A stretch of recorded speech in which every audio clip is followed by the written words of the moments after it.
کیا. حسن بن علی، عبداللہ بن زبیر، محمد بن طلحہ ان باغیوں سے لڑتے ہیں اور عثمان کے دروازے تک کسی کو پہنچنے نہیں دیتے. اور 4 باغی ساتھ والے گھر کا سہارا لے کر دیوار پھلانگ کر سیدنا عثمان رضی اللہ عنہ وارضا کے گھر میں داخل ہو جاتے ہیں. عثمان جو روزے سے ہیں، عثمان جو قرآن کی تلاوت کر رہے ہیں، عثمان جو خلیفۃ المسلمین ہیں، جن کی مدد کرنے کے لیے ہزاروں تلواریں تڑپ رہی ہیں، کب عثمان اجازت دے اور اس کے دشمنوں کو قتل کر دیا جائے. اور وہ عثمان کہہ رہا ہے مدینے کے اندر میں خون بہتا ہوا نہیں دیکھ سکتا. حالت سیام قرآن کی تلاوت کر رہے 4 باغی دیوار کو پھلانگتے ہیں، سیدنا عثمان رضی اللہ عنہ وارضا کے گھر میں داخل ہو جاتے ہیں.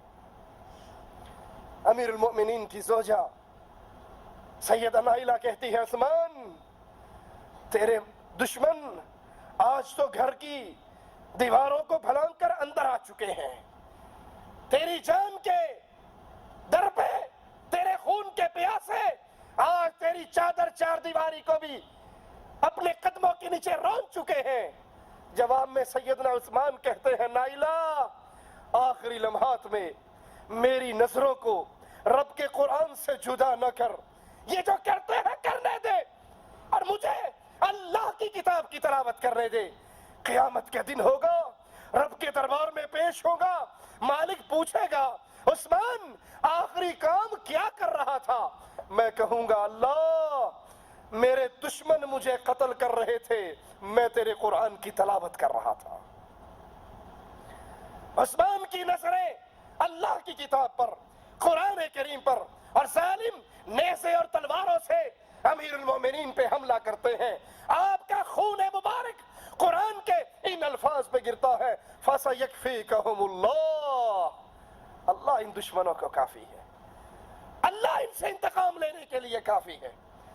سیدنا عثمان جمعہ کا دن ہے، شام کا وقت ہے، شہید ہو کر آپ کی پاکیزہ روح اللہ کی جنتوں کی طرف روانہ ہو جاتی ہے.